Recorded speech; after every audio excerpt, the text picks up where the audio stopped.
मनातलं सुनेच्या मनातलं तुम्हा आम्हाला काय कळतं. जसं दिसतं तसं नसतं, जसं दिसतं तसं नसतं, जसं दिसतं तसं नसतं, जसं दिसतं तसं नसतं.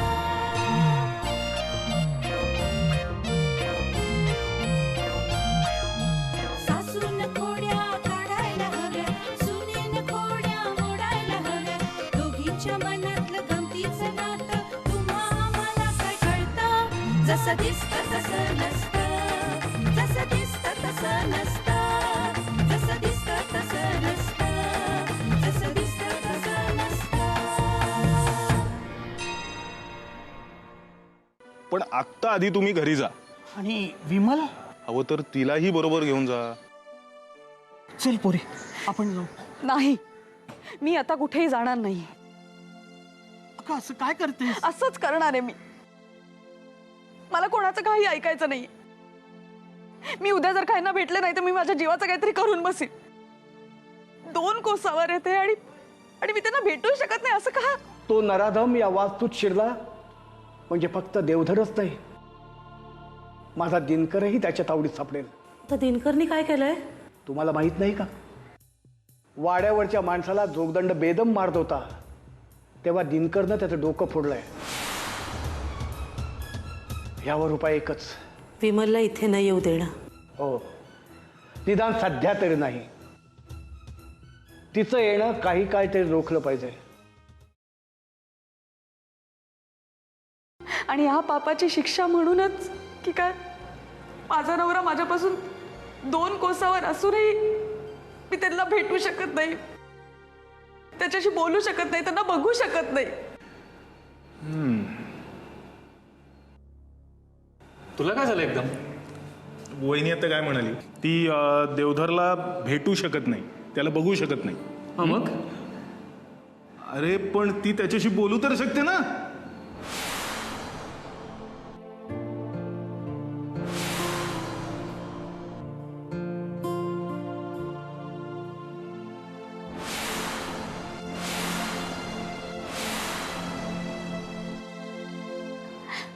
खरंच भाऊजी, खरंच हे शक्य आहे?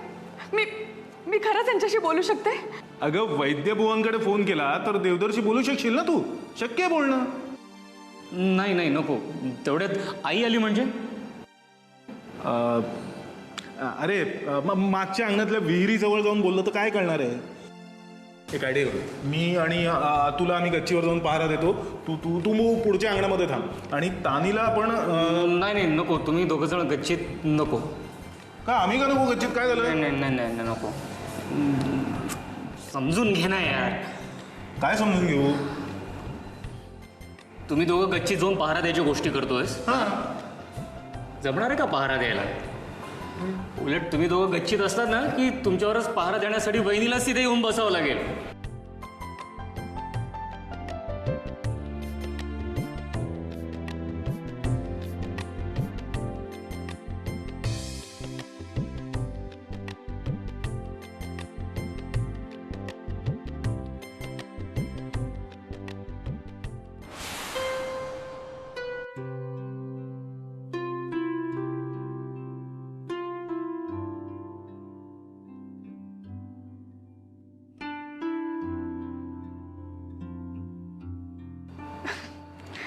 काय झालं? आता पहारा कोणी आणि कुठून द्यायचा हे ठरल्यानंतरच मला फोन लावून देणार आहात का तुम्ही? अगं खरं तर पहारा द्यायची गरजच नाही. तू असं कर, हा फोन घे आणि तूच गच्चीत जा आणि फोन लाव. पण मला फोन नाही लावता येत. अरे हो, लावून दे तूच. लावून दे.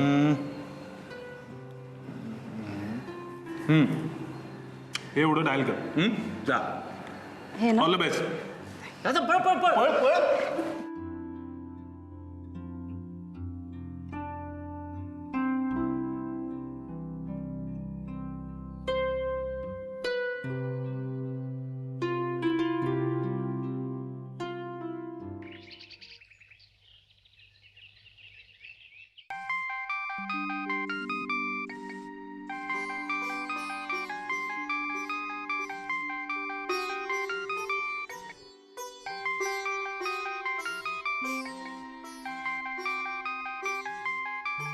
वैद्यबुवा, नाही म्हणजे मी विचारणं योग्य होणार नाही, पण फोन कोणाचा आहे? नाही, इतका वेळ फोन वाजतोय आणि तरी तुम्ही उचलला नाहीत म्हणून विचारलं. फोन विजयचा होता. अहो मग तुम्ही फोन घेतला का नाहीत? त्याला काहीतरी महत्त्वाचं सांगायचं असेल. मी खात्रीनं सांगतो, नंबर जर विजयचा असला तरी विजय बोलत नव्हता. समजलं. म्हणजे लेकाचा फोन बळकावून बाईसाहेब फोनवर बोलणार असतील. साफ चूक. अहो पण मग असं कोण आहे की ज्याचा फोन घेणं तुम्हाला योग्य वाटत नाही? विमलचा फोन असणार. देवधरशी संपर्क साधायला ती उतावीळ असणार आणि म्हणून विजयचा नाईलाज झाला असणार. पण हे सगळं तुम्हाला इथे बसून कसं समजलं?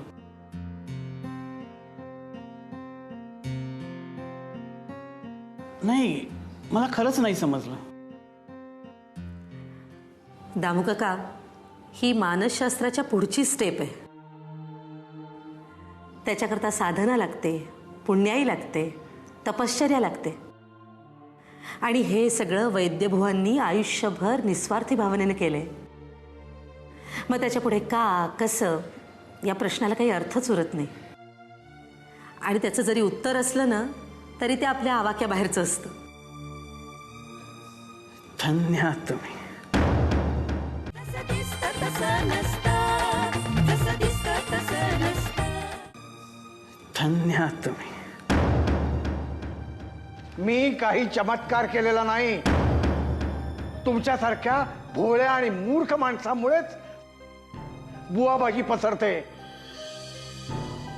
जरा कुठे चमत्कार दिसला की तुमची बुद्धी गाण पडते. नाही, माफ करा वैद्यबुवा, तुम्ही काही चमत्कार दाखवलात ह्या भावनेने मी नमस्कार नाही केला. पण तुमचं जे सामर्थ्य आहे त्याला मी वंदन केलं.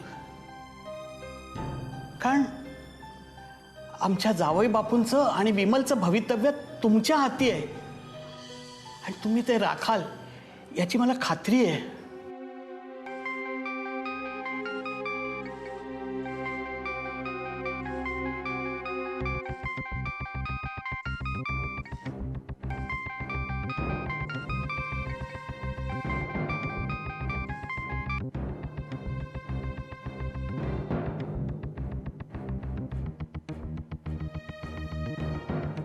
परत विमलचाच फोन होता का?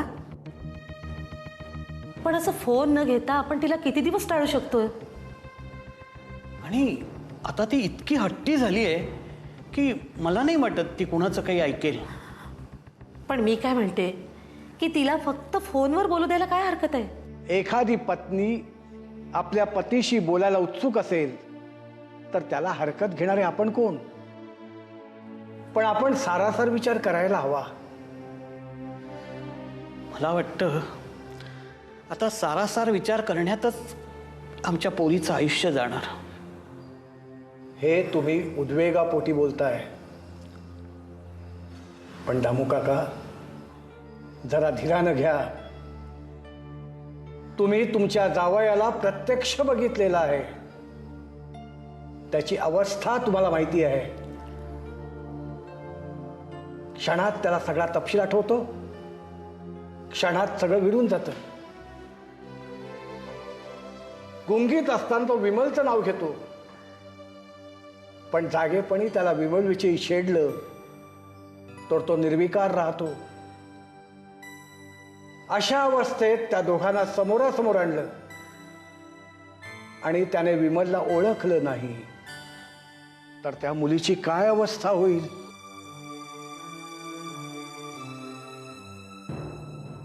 किंवा याच्या विरुद्धही होऊ शकतं. विरुद्ध म्हणजे? म्हणजे कसं सांगू? नाही म्हणजे मला समजेल असं सांगा. म्हणजे भूतकाळात देवधरच्या आयुष्यात जे काही घडलं त्याची विमल साक्षीदार आहे. आणि आत्ता हेमंतला जो भूतकाळ आठवतोय तो त्याच्यासाठी केवळ एक आभास आहे. त्याच्याशी तो स्वतःचा प्रत्यक्ष संबंध येऊ देत नाहीये. समजलं. म्हणजे विमल समोर आल्यावर त्याला तो भूतकाळ मान्य करावाच लागेल आणि तसंच व्हायला पाहिजे. तरच त्या बाईची खोड मोडेल. जावई बापू सगळे पुरावे समोर ठेवतील. दामू काका हो, भानावर या. मला काय झालंय? आत्ता आपण फक्त देवधर आणि विमलचा विचार करतोय, त्यात तुम्ही त्या कजाकबाईचा विचार करायला लागलात. कजाग नाही, महाकारस्थानी कावेबाज बाई. हो, पण तिला शासन करण्यासाठी म्हणून देवधर शुद्धीवर यायला नको.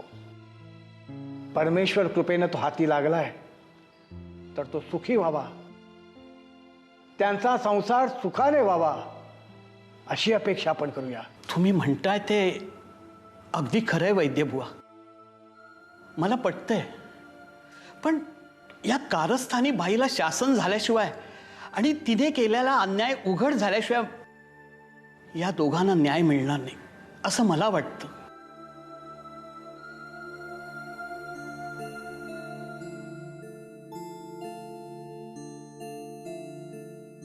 वैद्यबुवा, तुम्ही कसला विचार करताय? आपण दिवा स्वप्न तर बघत नाही ना, याचा विचार करतोय. दिवा स्वप्न का म्हणताय? अहो, शेवटी आपण हा रचलेला डाव आहे, बुद्धिबळाचा डाव. भानुप्रिया माटेगावकरला मात देण्यासाठी आपण देवधर बरा होण्याची वाट बघतो. तसाच हा डाव जिंकण्यासाठी तिथूनही काय प्रयत्न होत असतील. म्हणून प्रत्येक पाऊल आपल्याला जपूनच टाकायला हवं. उतावीळ होऊन चालणार नाही, निराश होऊन चालणार नाही आणि भावनेच्या भरात कुठलीही कृती करून चालणार नाही. मग आता आपण नक्की काय करायचं? दामू काका, तुम्ही सुद्धा 4 दिवस तुमचं इथं येणं जाणं थांबवा. तुमचं येणं जाणं वाढलं तर त्यांचा संशय वाढेल. आणि गोखले मॅडम, तुम्ही सुद्धा काहीतरी युक्ती करून विमलची भेट घ्या आणि तिला समजावा. तिनं समजून घेतलं तर आपण अर्धी लढाई जिंकली असंच होईल.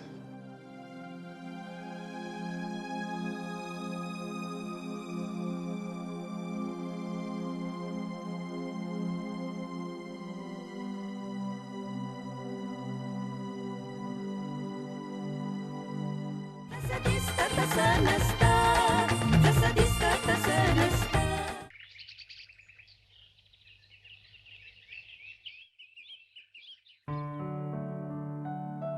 महादेवा, तू दाखवलेलं स्वप्न दृष्टांत होता की आशीर्वाद? पण खरं सांगू, खूप दिवसानंतर असं दिलासा देणारं स्वप्न पडलं मला.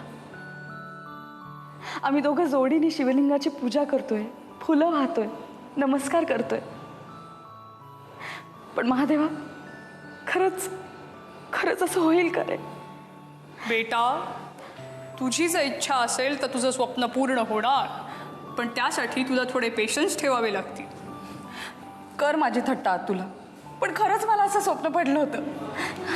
स्वप्न खरी होण्याची वेळ जवळ आली ना की अशी सूचक स्वप्न पडणारच. तुला पण असंच वाटतं? म्हणजे खरंच हे सूचक स्वप्न होतं? तुला सांगू तुला, जेव्हापासून मला हे स्वप्न पडलं ना, मला इतका आनंद होतो की काय सांगू तुला. पण तुझ्या अजून एक गोष्ट लक्षात आलेली नाहीये. अजून एक गोष्ट? कोणती? मी तुझी धाकटी जाऊ होईन की नाही माहिती नाही, पण मी तुझी नणंद मात्र ऑलरेडी झाली आहे. त्यामुळे यातला पर्याय कोणता तुझ्यासाठी सोयीस्कर आहे ते आता तू ठरवायचंस. मला दोन्ही पर्याय चालणार आहे. नणंद म्हणून थोडं जास्ती कौतुक करावं लागेल एवढंच ना. पण खरं सांगू तुला, तू माझं सौभाग्य राखलंस. याची मी परतफेड कशी करणार आहे कोणास ठाऊक. ते आपण नंतर ठरवू. पण तू आत्ता जरा माझं ऐकशील ना तर बरं होईल. सांग सांग ना, मी काय करू? हे बघ, देवधर जिवंत आहे, सुरक्षित आहे, हे खरं आहे. पण त्याला पूर्ण भानावर यायला थोडासा वेळ लागेल. आणि तो पूर्ण भानावर येईपर्यंत आपल्याला थोडीशी काळजी घ्यावी लागेल. तुम्ही सांगाल तशी काळजी घेईन मी. अगं त्याची मला खात्रीच आहे. तुझ्याशिवाय चांगली काळजी त्याची कोण घेऊ शकतं आणखी.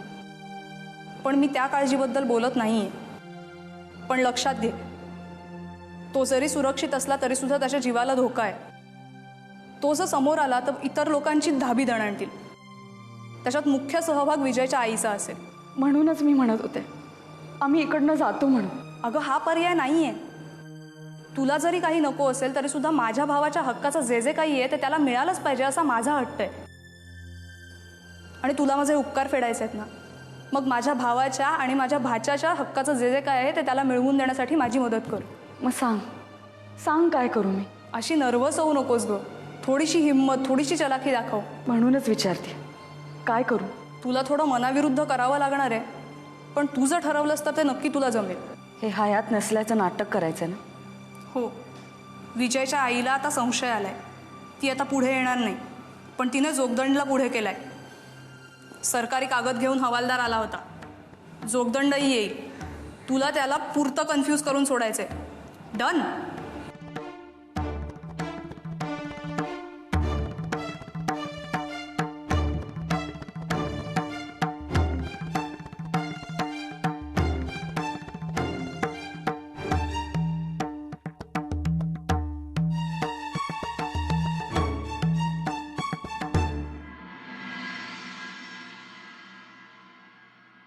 पण याचा उपयोग आपण कसा करायचा?